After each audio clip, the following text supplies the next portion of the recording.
घोंसलों में घुसती हैं और चट्टानों में घुसती हैं, लेकिन जो ईगल है वो बादलों से ऊपर चला जाता है। आपको ये बात समझनी, गॉड्स प्लान में फिट होने के लिए मुझे अपनी सेंसेस के ऊपर काबू करना पड़ेगा। मुझे अपने गुस्से के ऊपर, घमंड के ऊपर, हर एक चीज के ऊपर मुझे कब्जा करना पड़ेगा उस गॉड्स प्लान के अंदर मास्टरली फिट होने के लिए। एक टाइम आता है जब ईगल सरेंडर करता है, वो ऐसे ऐसे नहीं करता, फिर वो सरेंडर करता है ऊपर की हवा में जाके, और अगर ऊपर जाना हो तो थोड़ा सा परों को ऐसा करता है। जहाज में अगर बैठे हो तो आप देखना उसके पर कैसे नीचे आते वक्त कैसे होते, ऊपर जाने वक्त कैसे होते। जब नीचे आना होता है वो नीचे को करता है और नीचे आता है, साइड पे जाना है तो वो पर नहीं।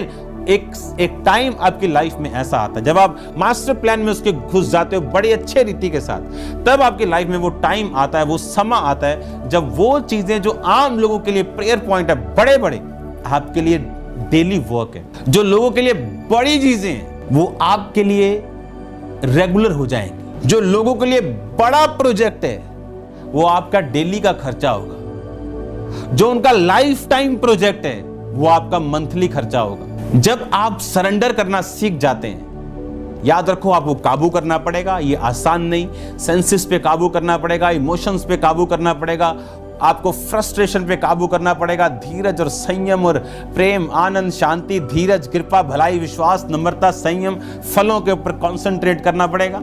और जब वो सरेंडर का टाइम आ जाएगा कि हम उस लेवल पे पहुंच चुके हैं, फिर इजी लाइफ होगी।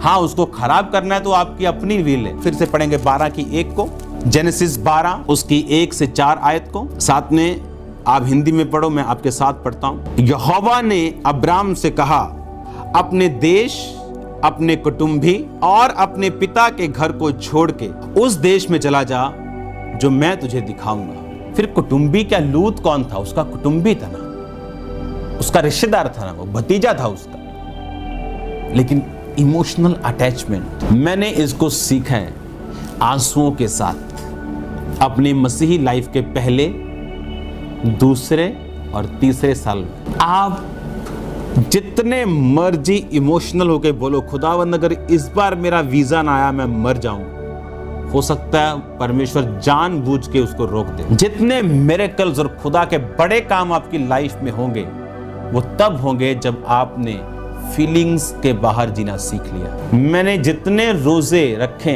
सड़क पे लेटना पड़ता था, इतनी दर्द होती थी पेट में। एक बार 40 रोजे खत्म, दूसरी बार स्टार्ट, सेम डे।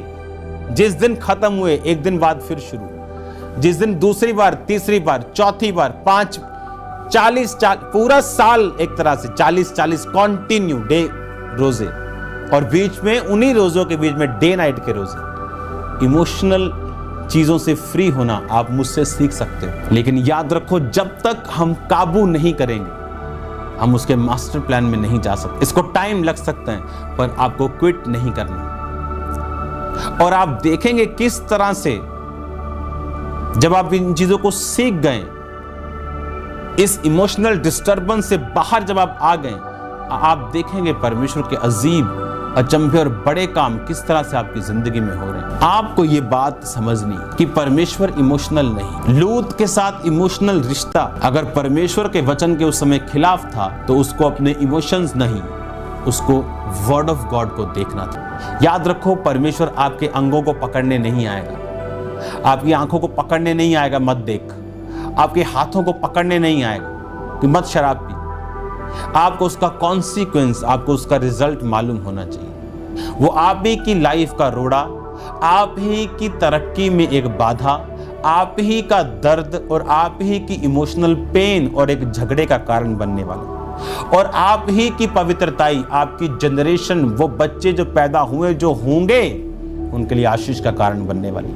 अब आपको चॉइस करनी है कि किस साइड आप जाएंगे, गॉड साइड और मैन साइड, गॉड्स प्लान और मैन्स प्लान, किस साइड में आप जाएंगे। हालेलुया। अगर गॉड प्लान आपका एक गांव में रहना है और मैन्स प्लान अमेरिका में भी हो तो भी वो फ्रूटफुल नहीं होगा। गॉड्स प्लान के अंदर ही सब वो ब्लेसिंग्स। बाइबल कहती है यहोवा जो धन देता है उसके साथ दुख नहीं मिलाता, यहोवा जो आशीष देता है उसके साथ दुख नहीं मिला। पहला भजन संहिता हम एक वचन पढ़ेंगे, उसका 1 बाब उसकी 1 से 3।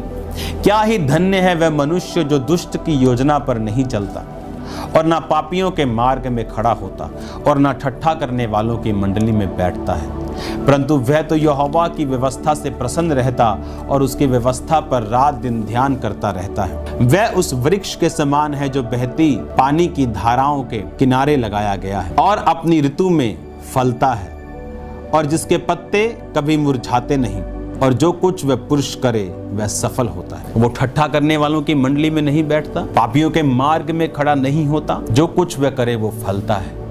आपको डिसाइड करना, आप गॉड्स प्लान में रहना चाहते हो या मैन्स प्लान में रहना चाहते हो। यहाँ तक कि खुदा का बड़ा प्लान भी आपकी लाइफ में हो तो भी आपके किए गए काम, शारीरिक गलतियां आपके सामने आएंगी। यहोवा उनको क्षमा करेगा लेकिन उनका रिजल्ट रहेगा। तो आज से परफेक्शन में जीना, परफेक्शन में चलना, इसकी प्रेयर करना, अपनी कमियों के ऊपर कब्जा करना आज से आपने सीखना है। हालेलुया। God bless you.